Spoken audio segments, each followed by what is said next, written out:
welcome to another episode of Into the 99, where we got 99 cards because Commander's number one. I'm with Slothy. How's it going? It's going pretty well. How about yourself? It's been a long month. Um, so Thunder is here, and he got to hear me rant about work. But other than that, how are you, Slothy? I Yeah, not bad. I only worked on Monday this week. I ended up going for a 3-hour drive to pick up some material, turned around, came back, and just kind of hung out for the last couple hours. That Yeah, must be nice. been off since then. Went to see the new Nosferatu movie on Thursday. Oh, I heard it was really good. Oh, it was phenomenal. It's incredibly well done. The cinematography is beautiful. The acting is amazing. It's It's that's something like, is it like super like atmospheric and scary, or is it more like a thriller? it's more atmospheric. It's kind of similar to some of other Robert Eggers movies, where it's more of a Uh, slow burn, and then it's just more tense, and then there's a couple scary moments, and then it's just tense more, and it, yeah, it that's just fair. yeah. So we're also here with Daniel. However, Daniel is in the shadows because he is sick. He's not doing well. He's throwing up, but he's also the only one that does recordings of all this stuff. So he needs to be here for us to talk. And we took the week off last week because of the holiday season. So we're like we gotta punch out an episode for you guys.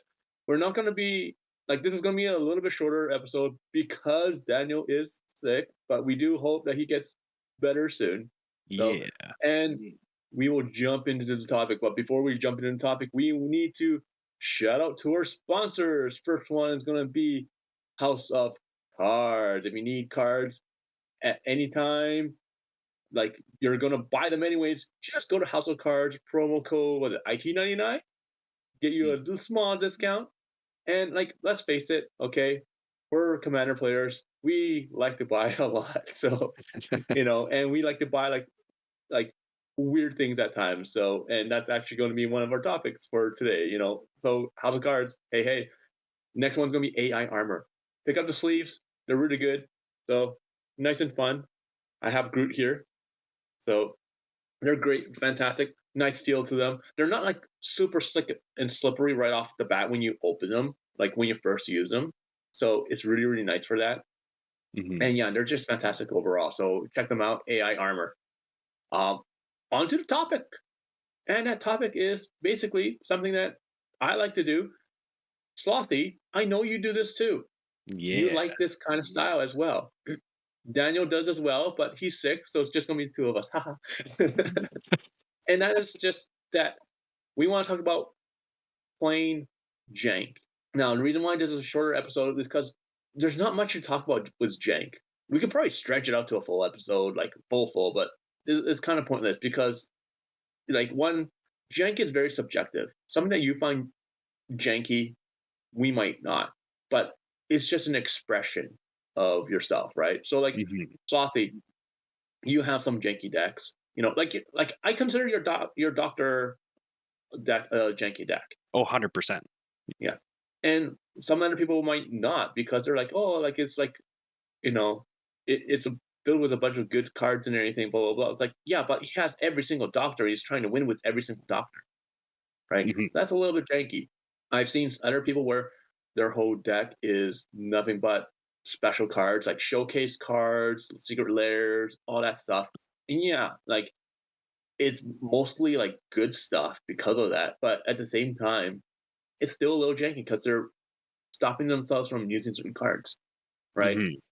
So why do we say play jank? Well, it's because it reinforces three fundamentals in playing Commander. All right, we'll talk about those. But first off, like I need to ask Slothy, do you think playing jank makes you a better player? I honestly think that it does. It forces you to play with, well, not forces you, but it encourages you to play with cards that might not be seen as much. You have to do more research into the things. lets you work out specific rules interactions because some of the cards that might be a cheaper replacement of the better version might be worded slightly different. So you got to do a little bit more thinking on how things work. And I think overall that just makes you a bit better of a player overall. Yeah, that's fair. Like I feel that like it kind of does and it kind of doesn't because like I have an example here in the notes that I sent to everyone. It's like if you're missing triggers constantly while you play, building a jank deck and playing one doesn't really help you with that unless that Mhm. deck is specifically built around nothing but triggers and you're focusing on that, so you try to remember stuff like that. Mhm. Okay, maybe, but for the most part, it doesn't improve you as a player because of that. I 100% agree. It forces it pushes you towards figuring out and using other cards that you normally wouldn't use or less staples and whatnot, Mhm. and coming up with new concepts. But overall, it's not designed to make you a better player. Mhm. Yeah, I So guess my example was more around the deck building aspect of it. yeah, But I agree. in playing, I totally agree. Yeah, deck building, like, will it make you better? Kind of, and that's why I said it's more about the fundamentals of playing commander and whatnot because it's basically comes down to three things, and these three things are like a core thing in commander, and if you don't do these you're just not going to have a good time. Okay, and they're so basic that we can't really like stretch and talk about it so much, right? So Mhm. let's go over these three things. Okay, there's three fundamentals are mana acceleration, so like mana rocks, land rocks, blah blah blah. Okay, card draw and politics. See, there's not much to talk about here. We're not saying like this is what a jank card is and all that stuff. No, once again, Mhm. something that's janky is subjective. Okay, like Psychonic Rift, for example, is that a janky card? No, No. I do not believe One, so. yeah, it's not. However, in my song tribal deck, it is because there is a song called Cyclonic Rift. Mhm. Okay, and my deck is all around cards, like all around spells that are based on song names, right? Cyclonic Mhm. Rift is one of them. So it is kind of following that theme of jankiness, but it's Cyclonic Rift, okay? Mhm. Same thing with Swan Song. Swan Song is a strong card, okay? It's in my song tribal. So it is what it is. But Mhm. like if I'm playing something like larger than life, okay, Backstreet Boys Millennium album 2000 it was released, I think. Mhm. See, triggers. But and that's like a one in a green, instant you give your creature like +4/+4. Like, okay, like Mhm. that might be a little bit more on the janky side, but once again, it just comes down to the topic. But when you're playing jank, you find that these three things help you a lot. Mhm. So let's go through each one here. Mana rocks, mana acceleration. So Slothy, what do you think about this? Well, I think that well, mana acceleration is very, very important to any commander deck. It can be fairly easy to just throw in your like not mana tithe, smothering tithes and mocks and all those ones that you know are going to be really, really good. But kind of going back to what you were saying about your song tribal, it might like those ones. While they're good cards generally, they don't necessarily always fit what you're trying to go for or your theme. Um, Yeah.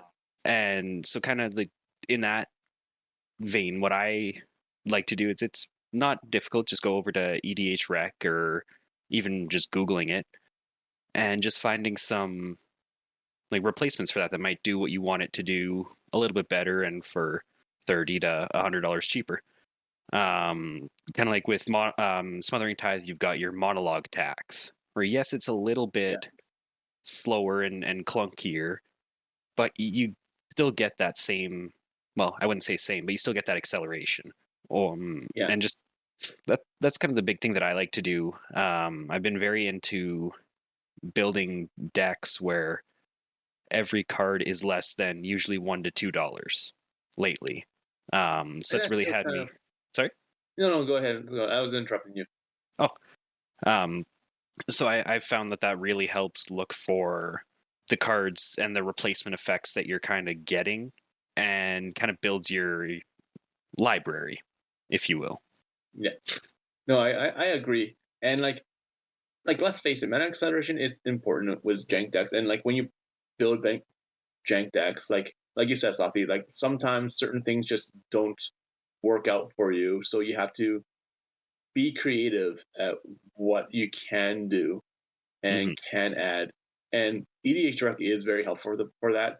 Um, same thing with Scryfall and even Gatherer, right? Yeah. Both have their advantages and both have their disadvantages. So, but like in the end, like mana acceleration is really important because let's face it, playing one land a turn for every turn for the whole game sucks. Yes. Okay? 100%.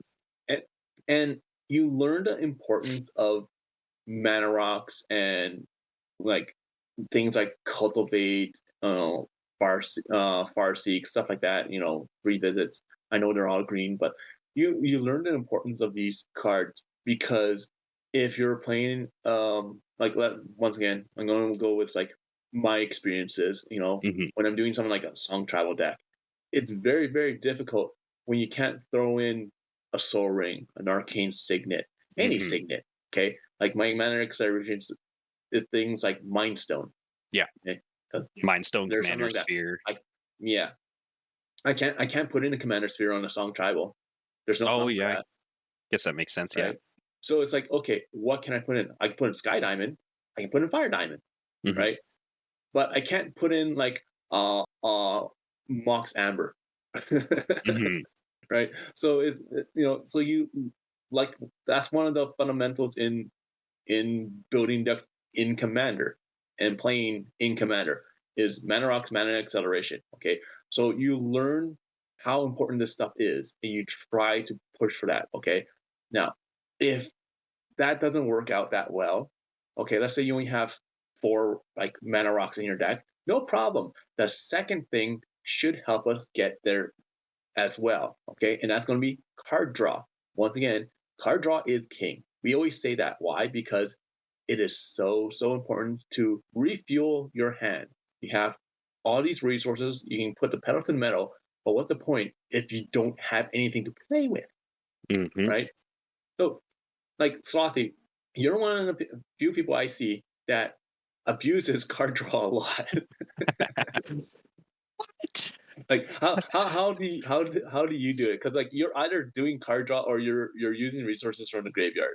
Um, yeah, one of the big things that I do is like any effect that says do X, draw two cards. Something like Corrupted Conviction or Deadly Dispute. Um, really helps to accelerate you, and if you can look past the part of sacrificing a creature, because and kind of like you were saying, I do like to use my graveyard quite a bit, so some of those cards are usually coming back. Um, but if you can look past that and put some effects to maybe get something back that you would like, they're absolutely phenomenal. It's one mana, draw two. This is Corrupted Conviction I'm reading, for 70 cents. And yeah, it's not gonna be like something big and splashy, like a Consecrated Sphinx for card draw, Yeah, but it does the job just fine. It still accelerates you on your hand and your graveyard if you're into that sort of thing.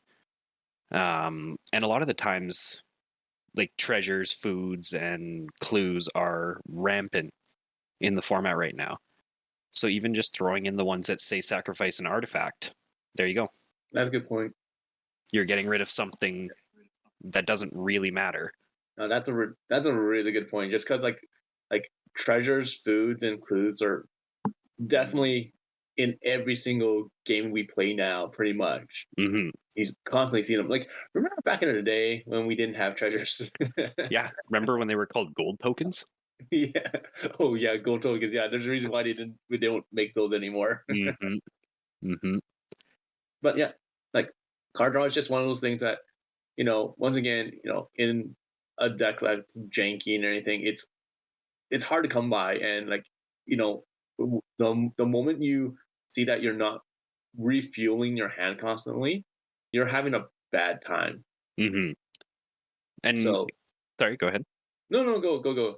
Um, I was just going to say, kind of going back to when we were talking about the mana acceleration, you mentioned like Mind Stone and getting something that can both get you a card when you need it and ramp you early when you need that is huge in a lot of the jankier or more budget commander Yeah, decks. yeah, and like let's just say this, okay? For someone like Mindstone, like I do consider it a mana rock because that's what it's there for. Mhm. Yes, it has the built-in card draw, just like Commander Sphere. Do I consider that as card draw? I do not. Okay. Okay, I know people do consider it as card draw, but here's my reasoning. Why would you cast something and then sacrifice it for the card draw right away? Yeah. Okay, like if it's going to be a resource, right? So it's like it's not um like a creature where like you cast it like secure tribe elder, where you can cast it and you sacrifice it for a land at any point in time, or helpless researcher, where you can it's a blue creature, you sacrifice and you draw a card, right? It's not like that. It's like with a mind stone, I'm gonna plan on using the mind stone from time to time Hmm. until I absolutely need that card draw. And then, only then, will I sacrifice it for the card draw. Other than that, I'm not using it for card draw. So that's why I don't count it as that, right? That's fair. But yeah. So I know people are like, oh yeah, like I have a Mind Stone, I have a Commander Sphere. Okay, so now my card draw total is up to 8. No, you have 6. Hmm. And this Yeah. is why you're not you don't have enough card draw. Okay, don't include those or count them as half. You Yeah. know, so like you have like 7 because you have the 6 cards plus half for the Mind Stone and half for the Commander Sphere, right? Hmm. But yeah, you know, card draw is one of those things that you learn where it is super super important in jank decks because if it doesn't fit your theme, then you're having a hard time. Okay, Yeah. so we just covered two of the fundamentals really quickly. As you can see, this isn't much of a topic, because we everybody or the majority of the people understand mana rocks or mana acceleration and card draw are really really really key to any deck. Very, very basic. Okay, fine. So, what makes Jank fun to play? That's the third thing. And what we're probably going to rely most of the talking points on, and that is politics. I know people that do not like to politic in game. However, it is part of the game, regardless of how you feel. It really is part of the game. Okay. Hmm. Now, why is politics important when you're playing jank decks and how does it improve? Well, it's because on average, your jank deck is going to be the weakest one of all the decks at that table, right? So, and like Slothy, like you actually, you're like the complete opposite. You make jank decks and they're really strong. So, like your doctor deck is annoying. That's fair. I can see that. Yeah. But like at the same time, like we have very different political styles. Like Slothy, like I play with you a lot, and I watch videos where I'm not playing or anything. Like, Hmm. you know what? You say it out of your mouth. Like you explain how your politics is compared to mine, and I'll explain mine after. Sure. So kind of using the doctors as an example.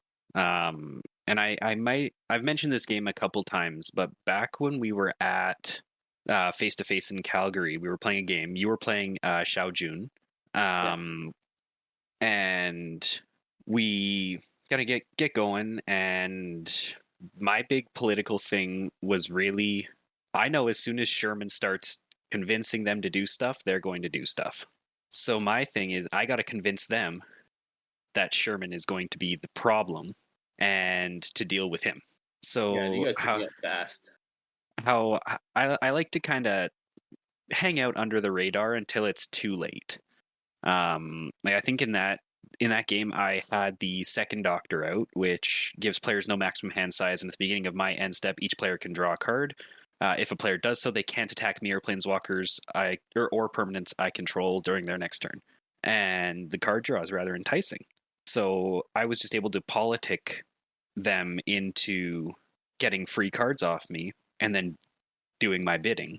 And by the time that they'd realized that Sherman wasn't the problem in that game, and I had already set things up and it was too late to stop anything. Yeah. Because And there's something that Sorry? I was just gonna say, like, there was nothing I could do because I was already dead by then. Yeah. But like I don't really view the Doctors as a strong deck. Like it's strong, but as soon as people figure out, hey, exile this guy's graveyard, that's it. The all but shuts off the deck. Yeah. Right. But yeah, my political thing is basically just doing little niceties for people here and there, trying to earn a little bit of favor. Smooth talk a little bit. Sometimes it doesn't work out too well, but when it does, it really does. And then I'm just kind of quietly building my stuff in the corner. Like I was watching the last game that we put up where you guys are playing with Jojo and Stefan, and you're like, "Hey, I could have killed your commander last turn, but I didn't. So let's not have it face come at me." He's like, Stefan's like, "No, sorry, Yeah. you are the problem." Like, yeah. Well, like with Jank decks, in all honesty, you do learn to politic more because your deck is weaker, right? So like, as Slothy says, that's one of the ways he does politics. Is like with the cards and everything, like having certain cards help with the politics. So like, okay, I'm giving you card draw. Okay, just leave me alone here, or I'm doing this for you. Leave me alone here. And reason why I say Slothy's the opposite of me is because I don't do that. I do literally the opposite, where I point out to everyone interesting cards. So, because I like the best way to play against me and beat me is to open up your ears and listen. If I'm not saying anything, that means things are going according to my plan. The moment I open my mouth, you put a wrench in my plans, and I'm trying to convince everyone to get rid of it. Yeah, I mean, if you can. For example, like let's say someone plays a Sanguine Bond. Okay, there's two ways to really say like how this is a threat. One is like, oh crap, you're playing Sanguine Bond. You're the target because you can gain life and deal damage to us. We're screwed. All right, that's one way. My way. Oh, what's that card do again? Wait, what? Time out. What? What does it do? Okay, let me get this straight. Right now, you're draining us each for like 2 life, and you're gaining 6 life. So that 6 life, you get to hit, well, like not deal damage, but force someone to lose another 6 life if you want, or spread it around. So we can either lose. There's a chance that we can lose what, 8 life total in on each of your turns. Like this, like I'm putting in the pauses and everything just because like this is literally what I do. Like I know what the card does. I know the ramifications. I don't care. I'm just like pointing out to everyone, hey guys, here's a simple reminder of what this does, what cards are out there that's helping them do this. So I'm pointing out Sanguine Bond's a problem because that person is draining us. Plus they're gaining life, and plus they can redirect that life, like the life loss, to someone else at the same time. We're in trouble here unless we do something. Okay, this is my mouth going a mile a minute. So, yeah, you can see it's very, very, very like on the opposite end of what Slothy does. Slothy's like, hey, here's the second Doctor. You get free cards, but you don't get to attack me. But you get free cards. I'm like, yo, guys, that's a problem because of these things. help me out. And secretly, I'm like, yes, help me out so Hmm. that I don't have to deal with it and you can use your removal. This is why you don't trust me. I'm always the problem. Yeah, exactly. Kind of like you were saying with the Sanguine Bond example. As soon as you finger point and say that, yeah, that card is a problem, the other player's going to be like, okay, so remove it. And the person who cast it is going to maybe intentionally, maybe not, target you a little bit more, it seems. But with the way that Yeah, you like to word things, where it's like, oh, that does what?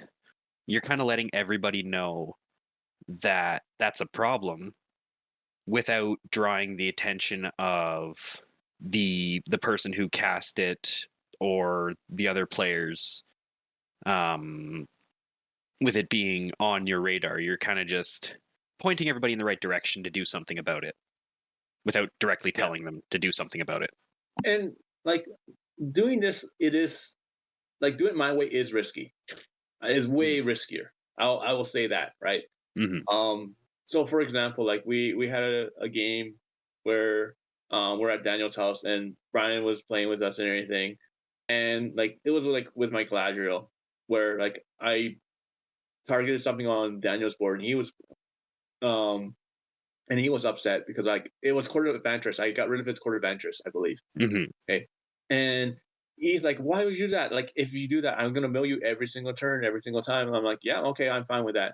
And then Brian brings up his, and I'm just like, Daniel, I made a mistake. So, like, I'm still going to take the lumps and I accept that. But I'm like, now I'm pointing out to everyone, like, hey, Brian's the problem. I thought this was the problem before, and now Brian's brought out the card. Now he's a problem, and I'm like, I'm apologizing. Like I'm sorry, Daniel. I'm sorry. I didn't mean, And I'm trying to redirect all the hatred from everyone else on the table onto Brian at this point in time, even Mm-hmm. though like I'm still taking the mill from Daniel. I'm like I'm okay because I know Daniel has like graveyard resets in his deck, Mm-hmm.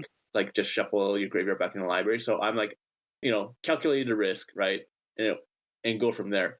But like you learn what style you like to politic more when it comes to playing these jank decks because the two of us like playing these decks, but we have totally different styles. Mm-hmm. And someone might lean towards the way you play and you politic sloppy compared to the way I do it because mine's very annoying. Yeah, that is fair. There's definite advantages to the style of politics that you do, which is the more, I find, indirectly targeting things or people. Yeah, Um, and the way I do it, which is kind of, hey, I don't care what you guys do, just leave me alone and I'll help you out. yeah, Um, like you were saying, I do think yours is definitely riskier. Um, draws a bit more attention. Um, unwanted attention. yeah. Whereas is the way I do it can be riskier because I'm giving people resources that as soon as they realize, hey, this guy's bringing stuff back from his graveyard, we should stop that. It's all over. But yeah, it is what it is. But like Hmm. like I, like I said, there's not much to talk about. Like we've always wanted to talk about jank decks and playing jank decks, but like in all honesty, there's not much to talk about for it. Like we've covered three parts of this topic.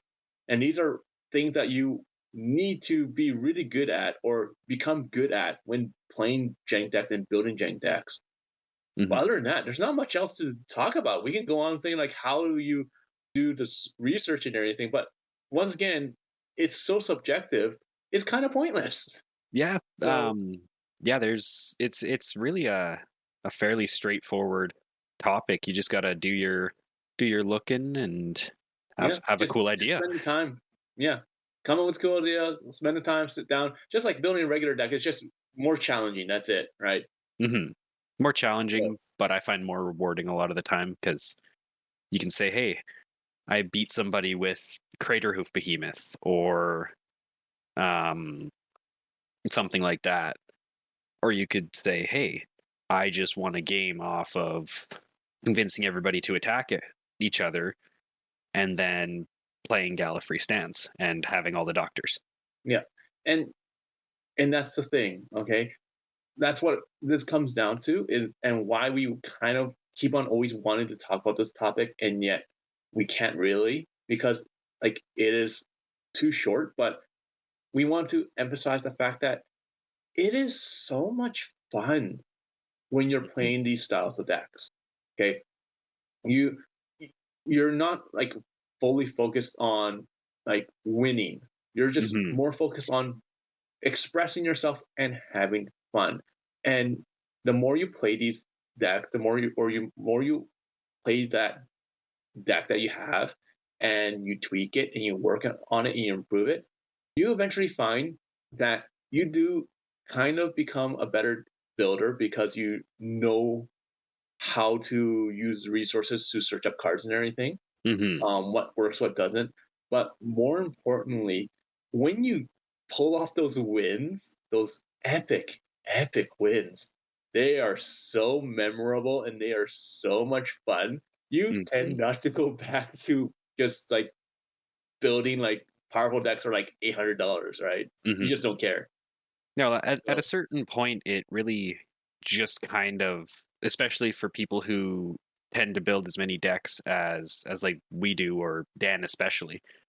Um, yeah, Building all you those get bored. ultra powerful decks with all the staples, and kind of going back to our staple episode, Yeah, it just gets boring. Like, just doing yeah, the same thing over and over again. It's fun for a little while, but then it quickly loses its magic.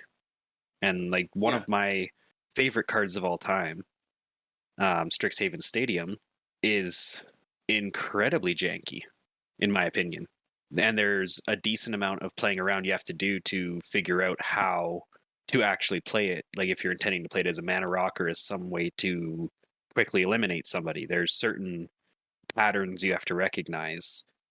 And that's a lot of fun compared to just, hey, I'm throwing down, like this is a more competitive example, but throwing down Thassa's Oracle, oh, in response, demonic consultation. yeah. Like it. I find that you become more creative when it comes to your wins. Mm-hmm. So, and like, yeah, once again, you know, give it a shot. It is a lot more fun. I really wish we could talk more about this, but what like these are very basic things that everyone does. It's just on a matter of how much you do it. Like, because like everyone knows mana rocks are important in your deck, right? Or Mm-hmm. mana ramp, right? Yeah. We all know that it's important. The difference is that, are you only throwing in six, or are you throwing in eight, or are you throwing in 12, or all that stuff, right? And Mm-hmm. in jank decks, you're hoping, you're praying that you get like close to eight, Yeah. Yeah, because exactly. most like I build very very very weird janky decks. You guys all know that. Mm-hmm. Like I've had where it's like every single spell has the word sacrifice in it. I've had it where like I've touched it all, right? Mm-hmm. My book tribal is the most popular one that I do, because every single thing has to be in the artwork where it's a book or a piece of paper or something like that. Like I basically made it into a paper tribal instead of book tribal. That's what it started Mm-hmm. off as, but its nickname stuck. But it's basically paper tribal because we're playing paper magic, Mm-hmm. right? So like having those mana ramps early on was difficult. As sets came out and secret layers came out, it's been easier. But like I've built decks where I needed um the word ion in every single thing for the name of the spell, right? Mm-hmm. So like I think it was like the card I had was the head the champion or something like that, and like it had to have ION in there somewhere. So you have like anything that says champion or demolition or Mm-hmm. things like that, right? Yeah. So like you learn mana ramp, card draw help a lot, because those are things that you're lacking. And when you build future decks, if it's like a normal deck, you focus on that and you find that it is very, very, very consistent because of that. Hmm. The only other thing is politics. Politics makes or breaks the game for you because once again, your deck is so weak compared to anyone else's, you know. And I don't mean like cost wise, right? Like early on in my book Tribal, I had a metal worker in there. Okay, at that time, that was Hmm. like $120 just for one card. Okay, so my deck was like pushing like $400. Yeah. Right? Is it cheap? No. Is it good? No. Power scale? It was like maybe a 3. It was Hmm. not a good deck, right? But I kept at it, right? And I learned to politic, and like politics is like very like when you play, it makes it very, very, very, very, very fun, Hmm. especially when you're trying to negotiate because your deck is so bad and everyone sees it. But when you Hmm. squeak out a win, it's just so much more epic. But anyways, Yeah. do you have anything to add to that, Slothy? Um, One kind of point that I had as well, and it's just kind of it's less of a jank specific thing and more of a overall um gameplay learning experience. It's quite easy, especially when you get down to playing some of the lower powered decks. To I find, and I kind of fell into this too when I started building more jank and budget and all that stuff. It's easy to kind of fall into playing the colors and pairings that you're comfortable with. And one bit of advice is just go and build like as many various colors and pairings as you can. It'll not only just kind of well round you to what each color and pairing excels at, but it'll also show you a bunch of neat interactions that you wouldn't necessarily notice. Like, for example, if you only play Azorius, or primarily, those are the colors that you like, you wouldn't necessarily be as knowledgeable on things um, like the corrupted convictions or stuff like that. Like just an example, everybody knows a little bit of all the colors and cards, but I find that going outside of your comfort zone and doing the research on that stuff makes you way more versatile, and you learn certain interactions that maybe aren't prevalent in Azorius but are prevalent in Bant, for example. And then you're not just That's building an fair. Azorius deck with green, you're building a full Bant deck. Yeah, that's that's a very, very, very good point that I totally missed. But like that is like I didn't even think of it, but that is a very good point. Like I we all have our preferences for certain colors. So like Flossie, you're pretty much like black. Yeah. So Daniel, yeah, Daniel's green. I'm a blue Hmm. player.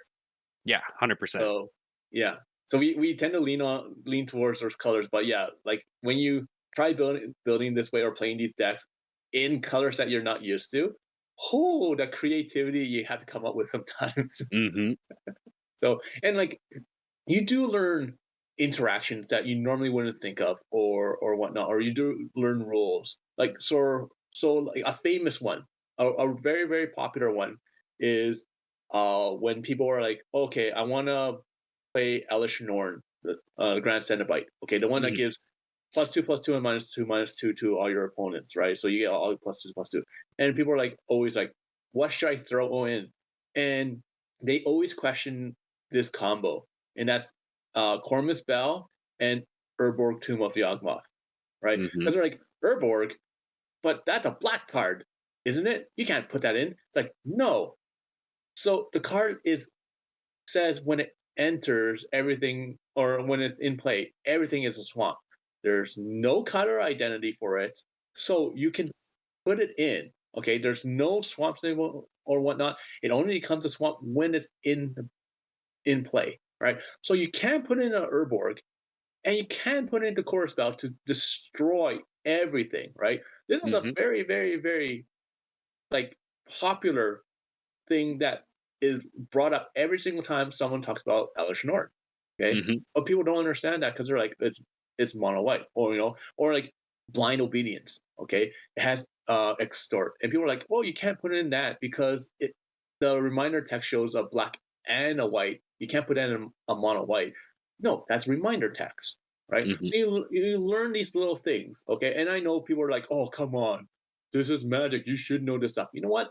People learn at different rates. Okay, someone Hmm. asking this, they might have been learning or play, might be still be playing, like learning the game and playing it for like maybe like 4 months or less than a year, and they're still Hmm. understanding the rules. Okay, if you're like a savant where you know every single rule and you've been playing for 10 years, don't be a jerk. Hmm.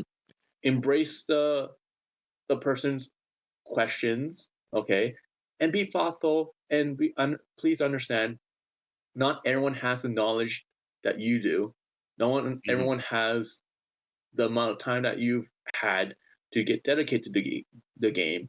So be nice, right? Hmm. But like, I agree with you 100%. Like, playing these colors that are outside of your comfort zone does help you become a better player, and it is very very fun. And I'm very bad at not doing that.